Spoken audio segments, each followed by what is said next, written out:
The Lord be with you. A reading from the Holy Gospel according to Luke.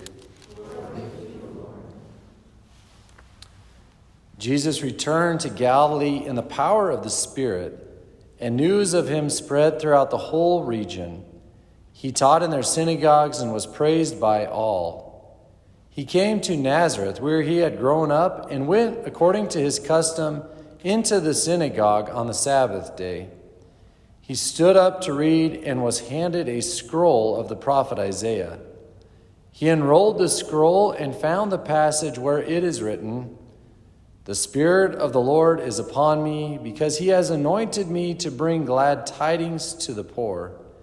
He has sent me to proclaim liberty to captives and recovery of sight to the blind, to let the oppressed go free, and to proclaim a year acceptable to the Lord."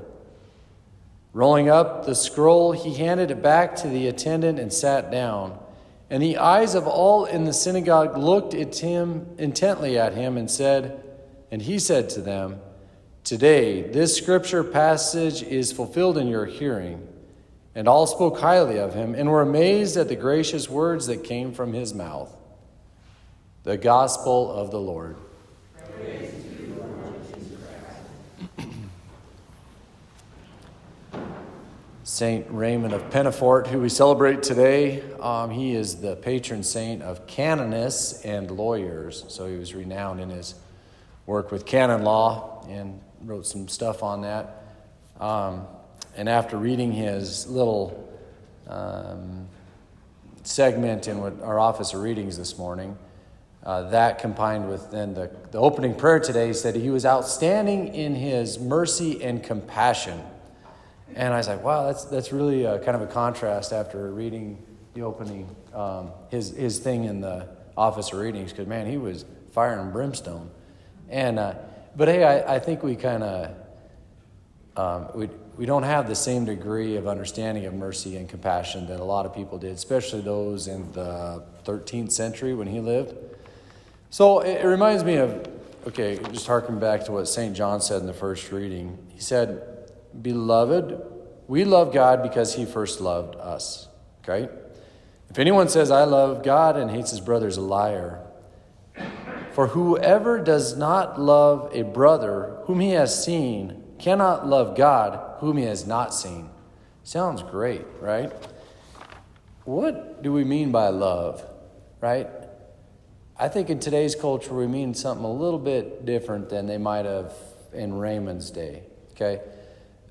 Love in its truest form is not about being kind or just a nice guy per se.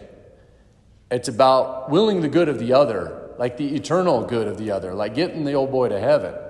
That's the kind of mercy and compassion that Raymond showed, right? And I think sometimes we're just like, let's just all get along, okay? And that's great when it works out. But hey, there are those times where we got to do little tough love, and that's not always easy. But that's what Raymond was talking about in the offerings to readings today. He's like, I want to save your soul from hell. That's how I love you.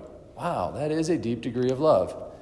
And it's not always easy to show that love to our brother, whoever that is, especially our maybe physical brother or sister, right?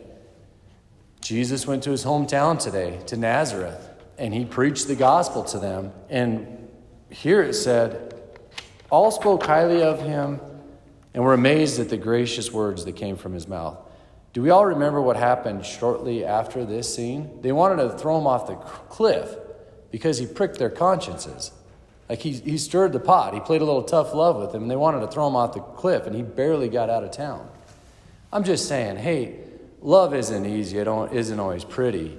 But let's go a little bit step further than just let's all get along and will the good of the other, will their eternal salvation. And if they're not living a life of grace or something, let's not be afraid to, out of love, reach out to them, to truly will the good of the other, that we all may get to heaven and be happy eternally forever with each other.